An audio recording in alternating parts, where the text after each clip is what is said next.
ராணிப்பேட்டை மாவட்ட ஆட்சியர் அலுவலகத்தில் நடைபெற்ற திருநங்கைகளுக்கான சிறப்பு முகாமில் வீட்டுமனை பட்டா இல்லாத காரணத்தினால் தங்களால் அரசு மானியத்தில் சுய தொழில் செய்வதற்கான கடன் பெற முடியவில்லை என்று பலரும் வேதனையோடு தெரிவித்தனர். அப்போது ஆட்சியர் சந்திரகலா 82 வீட்டுமனை பட்டாக்கள் தயார் நிலையில் இருப்பதாக கூறி உடனடியாக 2 பேருக்கு பட்டா வழங்கினார்.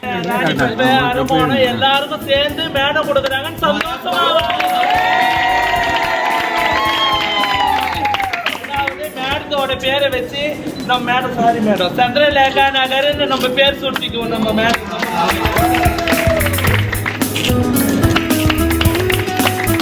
பிளே ஸ்டோர் மற்றும் ஆப் ஸ்டோரில் இருந்து பாலிமர் செயலியை QR கோடு மூலம் பதிவிறக்கம் செய்யுங்கள். செய்திகளை உடனுக்குடன் பெறுங்கள்.